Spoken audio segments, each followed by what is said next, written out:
Hi friend, ನಾನು ನಿಮ್ಮ Kalesh.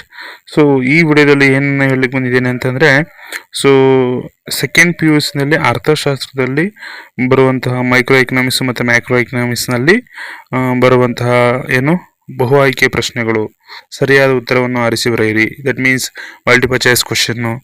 So ಇದನ್ನು ನಾವು ಎಲ್ಲನೂ ಒಂದೇ ಕಡೆ ಆಗಿ ಒಂದೇ ವಿಡಿಯೋದಲ್ಲಿ ಕೊಡ್ತಾ ಇದ್ದೀನಿ. ಏಕೆಂದರೆ ಇದು ಮೋಸ್ಟ್ ಇಂಪಾರ್ಟೆಂಟ್. ಏಕೆಂದರೆ ನೀವು ಅಷ್ಟು ಕಲ್ತ್ಕೊಟ್ರೆ 5 ಮಾರ್ಕ್ಸ್ ಅಂತೂ ಫಿಕ್ಸ್, 5 ಮಾರ್ಕ್ಸ್ ಕಟ್ಟಿಟ್ಟ ಬುತ್ತಿ. ಹಾಗಾಗಿ ಇವೆಲ್ಲೂ ಕೂಡ ಒಂದೇ ವಿಡಿಯೋದಲ್ಲಿ ಒಂದೇ ಕಡೆ ಹಾಕಿ ಹೇಳ್ತಾ ಇದ್ದೀನಿ. ಮೊದಲನೇ ಕ್ವಶನು ನಿಮಗೆ ಒಂದು ಆರ್ಥಿಕತೆಯ ಕೊರತೆಯ ಸಂಪನ್ಮೂಲಗಳು ಏನಾಗಿರ್ತವೆ? ಸ್ಪರ್ಧಾತ್ಮಕ ಬಳಕೆಯನ್ನು ಹೊಂದಿರ್ತದೆ. ಇನ್ನು ನೆಕ್ಸ್ಟ್, ಒಂದು ಆರ್ಥಿಕತೆಯ ಒಳಗೊಂಡಿರುವಂಥ ಕೇಂದ್ರೀಯ ಸಮಸ್ಯೆಗಳು ಮೇಲಿನ ಎಲ್ಲವೂ ಅಂತ. ಮೇಲ್ಗಡೆ 3 ಆಪ್ಷನ್ ಇರ್ತವೆ, ಅವೆಲ್ಲವೂ ಕರೆಕ್ಟ್ ಆಗಿರುತ್ತೆ. ಹಾಗಾಗಿ 4ನೇ ಆಪ್ಷನ್ ಮೇಲಿನ ಎಲ್ಲವೂ ಅಂತ ಇರುತ್ತೆ. ಹಾಗಾಗಿ ನೀವು ಡಿ ಆಪ್ಷನ್ನ ಚೂಸ್ ಮಾಡಬೇಕಾಗುತ್ತೆ.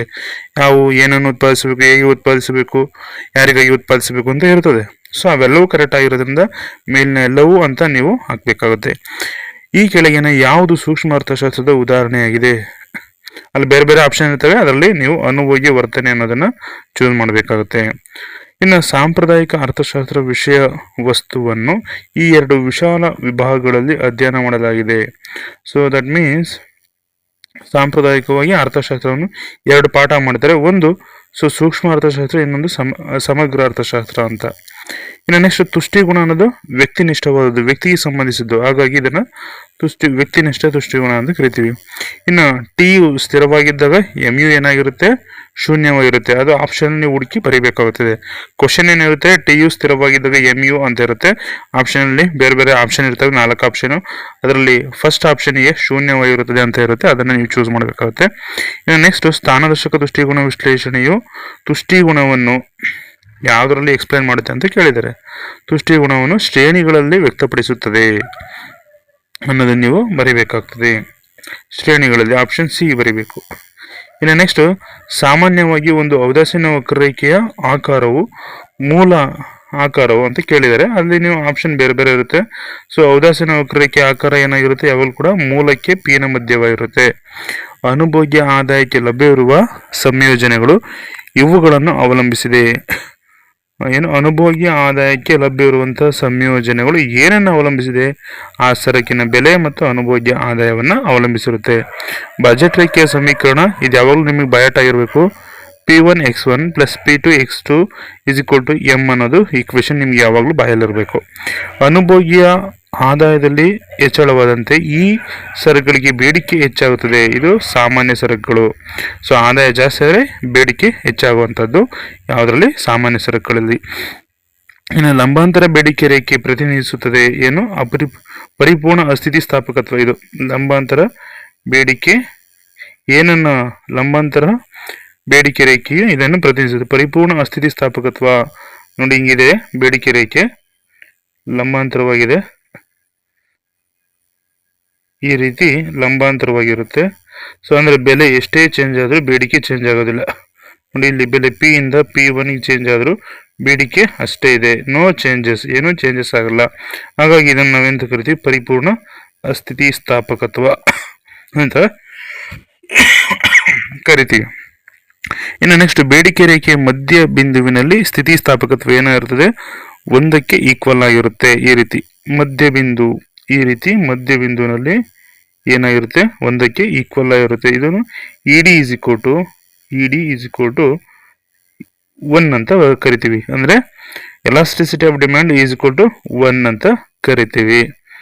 ಅದು 1ಗೆ ಈಕ್ವಲ್ ಆಗಿರುತ್ತೆ. ದಟ್ ಮೀನ್ಸ್ ಬೇಡಿಕೆ ಬೆಲೆಯಲ್ಲಿ ಎಷ್ಟು ಬದಲಾವಣೆ ಆಗ್ತದೆ, ಬೇಡಿಕೆಯಲ್ಲೂ ಕೂಡ ಅಷ್ಟೇ ಬದಲಾವಣೆ ಆಗ್ತದೆ. ಅದನ್ನು ಸರಿ ಸಮಾನ ಅಥವಾ ಏಕ ಸಮಾನ ಸ್ಥಿತಿಸ್ಥಾಪಕತ್ವ ಅಂತ ಕೂಡ ಕರಿತೀವಿ. ಒಂದು ಸರಳ ರೇಖಾ ಬೇಡಿಕೆ ರೇಖೆಯ ಮೇಲೆ ಬೇಡಿಕೆ ಸ್ಥಿತಿಸ್ಥಾಪಕತ್ವದ ವಿವಿಧ ಬಿಂದುಗಳು ಈ ನಡುವೆ ಇರುತ್ತವೆ. ಅಂದರೆ 0 to ಇನ್ಫಿನಿಟಿ. ಸೊ 0 ಮತ್ತು ಇನ್ಫಿನಿಟಿ ಸಿಂಬಲ್, ಅಲ್ಲಿ ಸಿಂಬಲ್ ಇರಲಿಲ್ಲ, ಹಾಗಾಗಿ ನಾನು ಇನ್ಫಿನಿಟಿ ಅಂತ ಬರೆದೀನಿ. ಇದು ಇನ್ಫಿನಿಟಿ ಸಿಂಬಲ್. ಸೊ ಈ ರೀತಿ ಇರುತ್ತೆ. ನೀವು ಆಪ್ಷನ್ ಇದನ್ನು ಬರೀಬೇಕಾಗುತ್ತೆ. ಆಪ್ಷನ್ ಏನಲ್ಲಿರುತ್ತೆ. ಇನ್ನು ನೆಕ್ಸ್ಟ್ ಬಂದರೆ ಆದಾನಗಳು ಮತ್ತು ಉತ್ಪನ್ನ ನಡುವಿನ ಕ್ರಿಯಾವಲಂಬಿ ಸಂಬಂಧವನ್ನು ಹೀಗೆಂದು ಕರೆಯುತ್ತೇವೆ? ಉತ್ಪಾದನಾ ಬಿಂಬಕ ಅಂತ ಕರಿತೇವೆ. ನೆಕ್ಸ್ಟ್ ನೋಡೋದಾದರೆ ಉತ್ಪಾದನಾ ಬಿಂಬಕದ ಸೂತ್ರವನ್ನು ಕೇಳಿದ್ದಾನೆ. ಏನು? Q is equal to function of L and K. ಆಯಿತಾ? ಇನ್ನು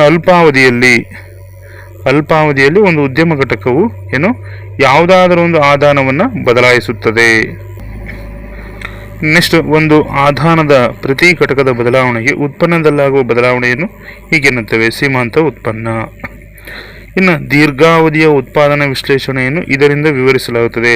ಪ್ರತಿಫಲ ಪ್ರಮಾಣಗಳ ನಿಯಮ. ಅಲ್ಲಿ ಆಪ್ಷನ್ ಇರುತ್ತೆ ಬೇರೆ ಬೇರೆ, ನೀವು ಕರೆಕ್ಟಾಗಿ ಇದೆ ಆಪ್ಷನ್ ಬರೀಬೇಕು. ಇನ್ನು ನೆಕ್ಸ್ಟ್ ಕಾರ್ಬ್-ಡಾಗ್ಲಾಸ್ ಉತ್ಪಾದನಾ ಬಿಂಬಕದ ಸೂತ್ರ ಕೇಳಿದ್ದಾನೆ. Q ಇಸ್ ಈಕ್ವಲ್ ಟು ಏನು x1 ಆಲ್ಫಾ x2 ಬೀಟಾ ಅಂತ ಬರೀಬೇಕಾಗುತ್ತೆ. ಅದು ಬಯಟ ಇರಬೇಕು, ನಿಮ್ಮ ಬಾಯಲ್ಲಿರಬೇಕು ಅದು. TFC 100 ಆದಾಗ 100 ರೂಗಳು ಮತ್ತು TVC 125 ರೂಗಳಿದ್ದಾಗ ಒಟ್ಟು ವೆಚ್ಚ ಏನಾಗುತ್ತೆ? ಸೊ 225 ಆಗುತ್ತೆ. ಆಗೇನು ಮಾಡಬೇಕಾಗುತ್ತೆ? ನೀವು TFC ಮತ್ತು TVC ಎರಡನ್ನು ಟೋಟಲ್ ಮಾಡಿ ಪ್ಲಸ್ ಮಾಡಿ ಇಟ್ಟರೆ ಅದು TC, ಒಟ್ಟು ವೆಚ್ಚ ನಿಮಗೆ ಸಿಕ್ಬಿಡುತ್ತೆ. ಇನ್ನು ನೆಕ್ಸ್ಟ್, ಸರಾಸರಿ ಸ್ಥಿರ ವೆಚ್ಚದ ರೇಖೆಯು ಆಕಾರವು ಈ ಕೆಳಗಿನಂತಿರುತ್ತದೆ. ಆಯತಾಕಾರದ ಪರವಲಯ. ಆಯಿತಾ? ಇನ್ನು ನೆಕ್ಸ್ಟ್, ಪರಿಪೂರ್ಣ ಪೈಪೋಟಿ ಮಾರುಕಟ್ಟೆಯಲ್ಲಿ ಉತ್ಪನ್ನಗಳು ಏಕರೂಪವಾಗಿರುತ್ತವೆ. ಒಂದು ಘಟಕ ಹೆಚ್ಚುವರಿ ಉತ್ಪಾದನೆಯಿಂದ ಒಟ್ಟು ಆದಾಯದಲ್ಲಾಗುವ ವೆಚ್ಚಗಳ ಸೀಮಾಂತ ಆದಾಯ ಅಂತ ಕರಿತೀವಿ. ಇನ್ನು ಒಬ್ಬ ಪುಸ್ತಕ ಮಾರಾಟಗಾರನು ಪ್ರತಿಯೊಂದಕ್ಕೆ ಬೆಲೆ 10 ರೂನಂತೆ 30 ಪುಸ್ತಕಗಳನ್ನು ಮಾರಾಟ ಮಾಡುತ್ತಾನೆ. ಮಾರಾಟಗಾರನ ಒಟ್ಟು ಆದಾಯವು ಎಷ್ಟಾಗಿರುತ್ತೆ ಅಂತ ಕೇಳಿದ್ದಾರೆ. ಮಾರಾಟಗಾರನ ಒಟ್ಟು ಆದಾಯ ಏನಾಗಿರುತ್ತೆ? 300 ರೂಗಳು ಆಗಿರುತ್ತೆ. ಅಂದರೆ ಅವನ ಒಟ್ಟು ಆದಾಯವನ್ನು ಕಂಡುಹಿಡಬೇಕು. TR ಈಸ್ ಈಕ್ವಲ್ ಟು ಏನು? P into Q. ಅಂದರೆ ದಟ್ ಮೀನ್ಸ್ ಪ್ರೈಸ್, ಆ ಸರಕಿನ ಬೆಲೆ ಮತ್ತು ಕ್ವಾಂಟಿಟಿ. ಸರಕಿನ ಬೆಲೆ ಎಷ್ಟು? 10 ಇಂಟು ಕ್ವಾಂಟಿಟಿ ಎಷ್ಟು? 30. ಸೊ ಮಲ್ಟಿಪ್ಲಿಕೇಶನ್ ಮಾಡಿದ್ರೆ ನಿಮಗೆ ಎಷ್ಟು? 300 ಸಿಗುತ್ತೆ. ಇನ್ನು ನೆಕ್ಸ್ಟ್ ನೋಡೋದಾದರೆ, ಸೊ ಉದ್ಯಮ ಘಟಕದ ಲಾಭವನ್ನು ಹೀಗೆ ಸೂಚಿಸಲಾಗುತ್ತದೆ. ಪೈ ಸಿಂಬಲಲ್ಲಿ ಸೂಚಿಸಬೇಕು. ಇಲ್ಲಿ ಬರ್ದಿ ನೋಡಿ, ಪೈ ಇದೆ ಸಿಂಬಲ್ ಹೆಸರು ಪೈ ಅಂತ ಕರಿತೀವಿ. ಇನ್ನು ನೆಕ್ಸ್ಟು ನಾವು ನೋಡೋದಾದರೆ, ಪೂರೈಕೆ ರೇಖೆಯು ಲಂಬಾಂತರವಾಗಿದ್ದಾಗ ಪೂರೈಕೆ ಸ್ಥಿತಿಸ್ಥಾಪಕತ್ವವು ಈ ಕೆಳಗಿನಂತಿರುತ್ತದೆ. ಆಯಿತಾ? ಹೇಗಿರುತ್ತೆ? So ES is equal to 0 ಅಂದರೆ ಪರಿಪೂರ್ಣ ಅಸ್ಥಿತಿಸ್ಥಾಪಕತ್ವ. ಪೂರೈಕೆಯಲ್ಲಿ ಪರಿಪೂರ್ಣ ಅಸ್ಥಿತಿಸ್ಥಾಪಕತ್ವ ಆಗಿರುತ್ತದೆ. ಅಂದರೆ ಪೂರೈಕೆ ರೇಖೆ ಈ ರೀತಿ ಲಂಬಾಂತರವಾಗಿದ್ದಾಗ, ಆಯಿತಾ? ಸೊ ಬೆಲೆ ಎಷ್ಟೇ ಬದಲಾವಣೆ ಆದರೂ ಪೂರೈಕೆಯಲ್ಲಿ ಏನೂ ಚೇಂಜಸ್ ಆಗದೇ ಇದ್ದಾಗ ES ಇಸ್ ಈಕ್ವಲ್ ಟು 0 ಅಂತ ಕರಿತೀವಿ. ಇನ್ನು ನೆಕ್ಸ್ಟ್ ನೋಡೋದಾದರೆ, ಪರಿಪೂರ್ಣ ಪೈಪೋಟಿ ಮಾರುಕಟ್ಟೆಯಲ್ಲಿ ಕೊಳ್ಳುವವರು ಮತ್ತು ಮಾರುವವರು ಏನಾಗಿರ್ತಾರೆ? ಬೆಲೆ ಪಡೆಯುವವರು ಅಂತ ಕರಿತೀವಿ ನಾವು. ಅಂದರೆ ಚೌಕಾಸಿ ಮಾಡ್ತಾರೆ, ತುಂಬ ಚೌಕಾಸಿ ಮಾಡಿ ಸೊ ಬೆಲೆಯನ್ನು ಪಡೆಯುವವರು. ಇನ್ನು ಮಾರುಕಟ್ಟೆಯಲ್ಲಿ ಎಲ್ಲ ಅನುಭೋಗಿಗಳು ಮತ್ತು ಉದ್ಯಮ ಘಟಕಗಳ ಯೋಜನೆಗಳು ಹೊಂದಾಣಿಕೆಯಾಗುವ ಸನ್ನಿವೇಶ ಸಮತೋಲನ ಸನ್ನಿವೇಶ. ಮಾರುಕಟ್ಟೆ ಎಲ್ಲ ಅನುಭೋಗಿಗಳು, ಗ್ರಾಹಕರು ಅಥವಾ ಅನುಭೋಗಿಗಳು ಅಂತ ಕರಿತೀವಿ. ಮತ್ತು ಉದ್ಯಮ ಘಟಕಗಳು ಮೀನ್ಸ್ ಸರಕುಗಳನ್ನ ಮಾರಾಟ ಮಾಡೋರು, ಉತ್ಪಾದನೆ ಮಾಡಿ ಮಾರಾಟ ಮಾಡೋರು, ಇವನು ಉದ್ಯಮ ಘಟಕಗಳು. ಅನುಭೋಗಿಗಳು ಮತ್ತು ಉದ್ಯಮ ಘಟಕಗಳ ಸಂಯೋಜನೆಗಳು. ಅಂದರೆ ಅನುಭೋಗಿಗಳು ಏನು ಕೊಂಡ್ಕೊಳ್ಳೋಕೆ ಹೋಗ್ತಾರೆ, ಸೊ ಅಂದರೆ ಬೇಡಿಕೆಯನ್ನು ಡಿಮ್ಯಾಂಡ್ ಮಾಡ್ತಾರೆ. ಸೊ ಅನುಭೋಗಿಗಳು ಬೇಡಿಕೆಯನ್ನು ಇಡ್ತಾರೆ. ಉದ್ಯಮ ಘಟಕಗಳು ಪೂರೈಕೆಯನ್ನು ಮಾಡ್ತಾರೆ. ಸೊ ಅನುಭೋಗಿಗಳ ಬೇಡಿಕೆ ಮತ್ತು ಉದ್ಯಮ ಘಟಕಗಳ ಪೂರೈಕೆ ಯಾವಾಗ ಹೊಂದಾಣಿಕೆ ಆಗ್ತದೆ ಅಥವಾ ಯಾವಾಗ ಸಮಗೊಳ್ತದೋ ಅಥವಾ ಹೊಂದಾಣಿಕೆ ಆಗೋ ಸನ್ನಿವೇಶವನ್ನು ಇದನ್ನ ಸಮತೋಲನ ಸನ್ನಿವೇಶ ಅಂತ ಕರಿತೀವಿ. ಇಲ್ಲಿದೆ ನೋಡಿ, ಸಮತೋಲನ ಸನ್ನಿವೇಶ ಅಂತ ಹೇಳ್ಬಿಟ್ಟು ಕರಿತೀವಿ. ನೆಕ್ಸ್ಟ್ ನೋಡೋದಾದ್ರೆ, ಉದ್ಯಮ ಘಟಕಗಳ ಸಂಖ್ಯೆಯಲ್ಲಿನ ಹೆಚ್ಚಳದ ಪರಿಣಾಮ ಈ ಪೂರೈಕೆ ಹೆಚ್ಚಾಗುತ್ತದೆ. ಆಗ ಪೂರೈಕೆ ರೇಖೆ ಏನಾಗುತ್ತೆ? ಬಲಭಾಗಕ್ಕೆ ಪಲ್ಲಟಗೊಳ್ತದೆ. ಬಲಭಾಗಕ್ಕೆ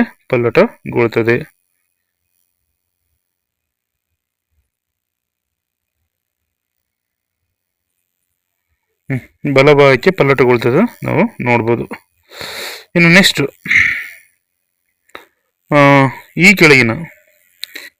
ಈ ಕೆಳಗಿನ ವೆಚ್ಚದ ಕನಿಷ್ಠ ಮಟ್ಟಕ್ಕಿಂತ ಬೆಲೆಯು ಹೆಚ್ಚಾಗಿರುವವರೆಗೆ ಉದ್ಯಮ ಘಟಕಗಳು ಅಸಾಧಾರಣ ಲಾಭವನ್ನು ಗಳಿಸುತ್ತವೆ. ಯಾವ ವೆಚ್ಚ? ಸರಾಸರಿ ವೆಚ್ಚ. ಸರಾಸರಿ ವೆಚ್ಚಕ್ಕಿಂತ ಬೆಲೆ ಯಾವಾಗಲೂ ಏನಾಗಿರಬೇಕು, ಹೆಚ್ಚಾಗಿರಬೇಕು. ಸರಾಸರಿ ವೆಚ್ಚ ಏನಾಗಿರ್ತದೆ, ಪ್ರತಿಯೊಂದು ಸರಕಿನ ಉತ್ಪಾದನೆಗೆ ತಗಲುವಂಥ ವೆಚ್ಚವನ್ನು ಸರಾಸರಿ ವೆಚ್ಚ ಅಂತ ಕರಿತೀವಿ. ಈ ಸರಾಸರಿ ವೆಚ್ಚಕ್ಕಿಂತ ಬೆಲೆ ಏನಾಗಿರಬೇಕು, ಆ ಸರಕಿನ ಬೆಲೆ ಯಾವಾಗಲೂ ಕೂಡ ಹೆಚ್ಚಾಗಿರಬೇಕು. ಆಯ್ತಾ. ಇನ್ನು ನೆಕ್ಸ್ಟ್, ಸರ್ಕಾರವು ಸರಕು ಮತ್ತು ಸೇವೆಯ ಬೆಲೆಗಳಿಗೆ ಅಥವಾ ಬೆಲೆಗೆ ಮೇಲ್ಮಿತಿಯನ್ನು ವಿಧಿಸುವುದನ್ನು ಈಗೇನುತ್ತೇವೆ, ಬೆಲೆ ಮಿತಿ ಅಂತ ಕರಿತೀವಿ. ಸರ್ಕಾರವು ಸರಕು ಮತ್ತು ಸೇವೆಯ ಬೆಲೆಗೆ ಕನಿಷ್ಠ ಮಿತಿಯನ್ನು ವಿಧಿಸುವುದನ್ನು ಈಗೇನುತ್ತೇವೆ, ಬೆಲೆ ಅಂತಸ್ತು. ನೆನಪಿರಬೇಕು, ಕನ್ಫ್ಯೂಸ್ ಆಗಬಾರ್ದು.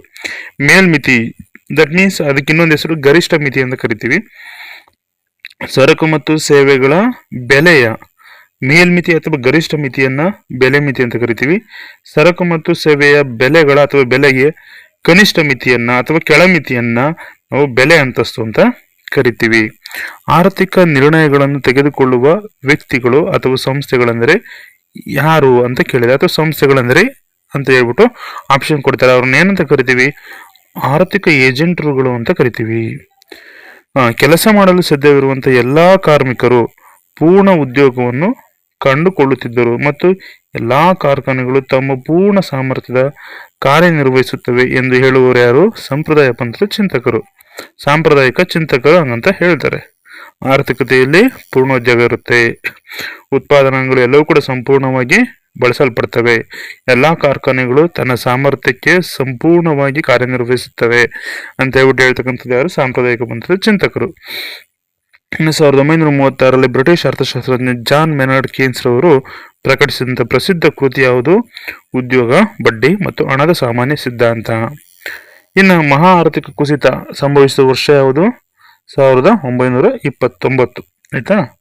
ಇನ್ನ ಒಂದು ಬಂಡವಾಳಶಾಹಿ ದೇಶದಲ್ಲಿ ಚಟುವಟಿಕೆಗಳನ್ನು ಮುಖ್ಯವಾಗಿ ಇವರು ನಡೆಸುತ್ತಾರೆ, ಯಾರು, ಖಾಸಗಿ ಸಂಸ್ಥೆಗಳು. ಬಂಡವಾಳಶಾಹಿ ಆರ್ಥಿಕತೆಯಲ್ಲಿ ಏನಾಗಿರುತ್ತೆ, ಖಾಸಗಿ ಸಂಸ್ಥೆಗಳು ಹೆಚ್ಚಿನ ಪ್ರಾಮುಖ್ಯತೆಯನ್ನ ಹೊಂದಿರ್ತವೆ, ಹೆಚ್ಚಿನ ಶಕ್ತಿಯನ್ನ, ದಟ್ ಮೀನ್ಸ್ ತುಂಬಾ ಪ್ರಬಲಗೊಂಡಿರ್ತವೆ ಖಾಸಗಿ ಕಂಪನಿಗಳು ಅಥವಾ ಖಾಸಗಿ ಸಂಸ್ಥೆಗಳು. ರಾಷ್ಟ್ರೀಯ ವರಮಾನ ಅಧ್ಯಯನವು ಇದಕ್ಕೆ ಸಂಬಂಧಿಸಿದೆ, ಸಮಗ್ರ ಅರ್ಥಶಾಸ್ತ್ರಕ್ಕೆ ಸಂಬಂಧಿಸಿದೆ. ಇನ್ನು ಮಧ್ಯಂತರ ಸರಕುಗಳ ಪ್ರತ್ಯೇಕ ಲೆಕ್ಕಾಚಾರವು ಈ ಕೆಳಗಿನ ದೋಷಕ್ಕೆ ಕಾರಣವಾಗುತ್ತದೆ, ದ್ವಿಗಣನೆಗೆ ಕಾರಣವಾಗುತ್ತದೆ. ಇನ್ನು ಎಲ್ಲ ಉತ್ಪಾದನಾಂಗಗಳ ಪಾವತಿಗಳ ಮೊತ್ತವನ್ನು ಮಾಪನ ಮಾಡುವುದು ಹೀಗೆನ್ನುತ್ತೇವೆ, ಆದಾಯದ ವಿಧಾನ. ಎಲ್ಲ ಉತ್ಪಾದನಾಂಗಗಳ ಪಾವತಿಯ ಮೊತ್ತ, ದಟ್ ಮೀನ್ಸ್ ಭೂಮಿಗೆ ಗೇಣಿ, ಶ್ರಮಕ್ಕೆ ಕೂಲಿ, ಬಂಡವಾಳಕ್ಕೆ ಬಡ್ಡಿ ಮತ್ತೆ ಸಂಘಟನೆಗೆ ಲಾಭವನ್ನ ನೀಡುವ ಮೂಲಕ ರಾಷ್ಟ್ರೀಯ ವರಮಾನವನ್ನು ಲೆಕ್ಕಾಚಾರ ಮಾಡೋದನ್ನ ಆದಾಯದ ವಿಧಾನ ಅಂತ ಕರಿತೀವಿ.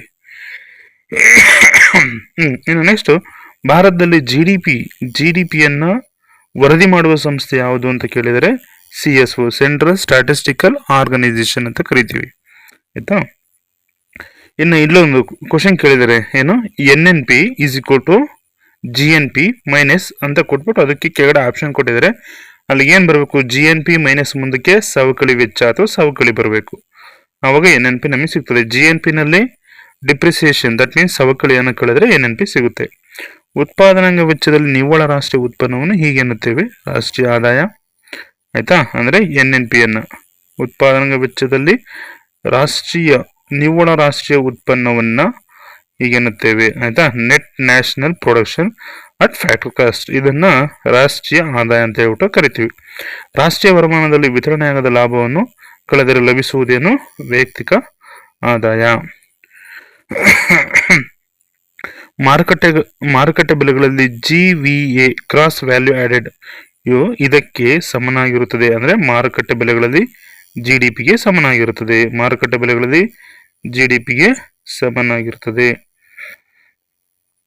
ಇನ್ನು ನೆಕ್ಸ್ಟ್, ಪ್ರಸಕ್ತ ಚಾಲ್ತಿ ಬೆಲೆಗಳಲ್ಲಿನ GDP ಮೌಲ್ಯ ಏನಾಗಿರುತ್ತೆ, ಅದನ್ನ ನಾಮಮಾತ್ರ GDP ಅಂತ ಕರಿತೀವಿ. ಅಂದ್ರೆ ಪ್ರಸ್ತುತ ವರ್ಷದ, ದಟ್ ಮೀನ್ಸ್ ಈಗ ಇರ್ತಕ್ಕಂತಹ ಈ ವರ್ಷದ ಚಾಲ್ತಿಯಲ್ಲಿರುವಂತಹ ಬೆಲೆಗಳಲ್ಲಿ GDPಯನ್ನು ಕಂಡುಹಿಡಿದ್ರೆ, ಈಗ ಪ್ರಸ್ತುತ ಇರ್ತಕ್ಕಂತಹ ಸರಕುಗಳ ಬೆಲೆಗಳಲ್ಲಿ GDPಯನ್ನು ಲೆಕ್ಕಾಚಾರ ಮಾಡಿದ್ರೆ ಅದು ನಾಮಮಾತ್ರ GDP ಅಂತ ಕರಿತೀವಿ.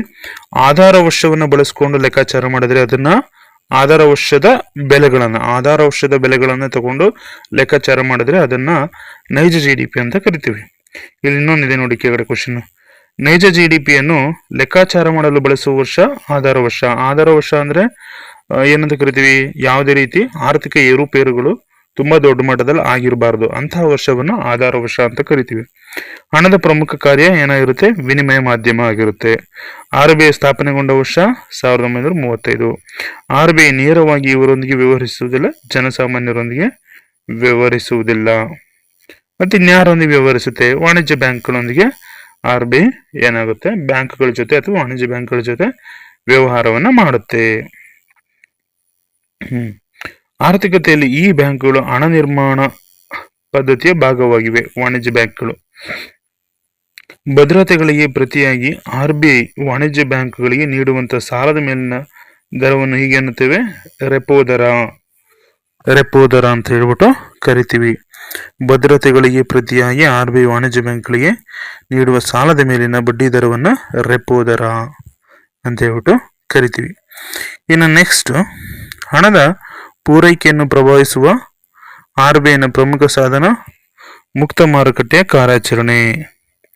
ಇನ್ನು ಸಮಗ್ರ ಹಣಕಾಸಿನ ಸಂಪನ್ಮೂಲವನ್ನು ಹೀಗೆ ಕರೆಯುತ್ತೇವೆ, ಸೊ M3. ಇದನ್ನು ವಿಶಾಲ ಹಣ ಅಂತಾನು ಕೂಡ ಕರಿತೀವಿ, ಬ್ರಾಡ್ ಮನಿ ಅಂತಾನು ಕೂಡ ಕರಿತೀವಿ. M3 ಏನಾಗಿರುತ್ತೆ, ಸಮಗ್ರ ಹಣಕಾಸಿನ ಸಂಪನ್ಮೂಲವನ್ನ ಹೊಂದಿರುತ್ತೆ. 2016ರ ಅನಾಣ್ಯೀಕರಣವು ಈ ಕೆಳಗಿನ ಕರೆನ್ಸಿಗಳ ಮುಖಬೆಲೆಯನ್ನು ಒಳಗೊಂಡಿದೆ. 500 ಮತ್ತು 1000 ಮುಖಬೆಲೆಯ ಕರೆನ್ಸಿಗಳನ್ನು ಅನಾಣ್ಯೀಕರಣ ಮಾಡಲಾಗುತ್ತೆ. ಯೋಜಿತ ಸಮಗ್ರ ಬೇಡಿಕೆ ಯೋಜಿತ ಸಮಗ್ರ ಪೂರೈಕೆ ಸಮನಾಗಿರುವ ಬಿಂದುವಿನಲ್ಲಿ ಸಮತೋಲನ ಇರ್ತದೆ. ಇಲ್ಲಿ ಅಗ್ರಿಗೇಟ್ ಡಿಮ್ಯಾಂಡ್ ಮತ್ತು ಅಗ್ರಿಗೇಟ್ ಸಪ್ಲೈ, ಸೊ ಎರಡು ಈಕ್ವಲ್ ಆದಾಗ ಸಮತೋಲನ ಬಿಂದು ಅಥವಾ ಸಮತೋಲನ ಸನ್ನಿವೇಶ ಸಂಭವಿಸುತ್ತದೆ. ಆದಾಯದಿಂದ ಸ್ವತಂತ್ರವಾದ ಅನುಭವ ಸ್ವಾಯತ್ತ ಅನುಭವವಾಗಿದೆ. MPCಯ ಮೌಲ್ಯವು ಇವುಗಳ ನಡುವೆ ಇರುತ್ತೆ. MPC ಮೌಲ್ಯ ಯಾವಾಗಲೂ ಕೂಡ 0 ಮತ್ತು 1ರ ನಡುವೆ ಇರ್ತದೆ. ಸಾಲದ ಸುಲಭ ಲಭ್ಯತೆಯು ಇದನ್ನು ಉತ್ತೇಜಿಸುತ್ತದೆ, ಹೂಡಿಕೆಯನ್ನು ಉತ್ತೇಜಿಸುತ್ತೆ. ಹೆಚ್ಚುವರಿ ಬೇಡಿಕೆ ಸನ್ನಿವೇಶದಲ್ಲಿ ಏನಾಗಿರುತ್ತೆ, ಸಮತೋಲನ ಉತ್ಪನ್ನಕ್ಕಿಂತ ಬೇಡಿಕೆ ಏನಾಗಿರುತ್ತೆ, ಅಧಿಕವಾಗಿರುತ್ತೆ. ಬೇಡಿಕೆ ಅಧಿಕವಾಗಿರುವಂತಹ ಸನ್ನಿವೇಶವನ್ನ ಹೆಚ್ಚುವರಿ ಬೇಡಿಕೆ ಸನ್ನಿವೇಶ ಅಂತ ಹೇಳ್ಬಿಟ್ಟು ಕರಿತೀವಿ. ನೆಕ್ಸ್ಟ್, ವ್ಯಕ್ತಿಗಳು ಉದ್ಯಮ ಘಟಕಗಳ ಮೇಲೆ ವಿಧಿಸುವ ತೆರಿಗೆಯನ್ನ ನೇರ ತೆರಿಗೆ ಅಂತ ಕರಿತೀವಿ, ಆಯ್ತಾ. ಇನ್ನು ದೇಶದೊಳಗೆ ಉತ್ಪಾದಿಸಲಾದಂತಹ ಸರಕುಗಳ ಮೇಲೆ ವಿಧಿಸುವ ಸುಂಕವನ್ನ ಅಬಕಾರಿ ತೆರಿಗೆ ಅಂತ ಹೇಳ್ಬಿಟ್ಟು ಕರಿತೀವಿ. ಸ್ವಯಂಚಾಲಿತ ಕಂಪನ ಗ್ರಾಹಕದಂತೆ ಕಾರ್ಯನಿರ್ವಹಿಸುವ ತೆರಿಗೆ ಯಾವುದು, ಪ್ರಮಾಣಾನುಗುಣ ತೆರಿಗೆ, ಆಯ್ತಾ.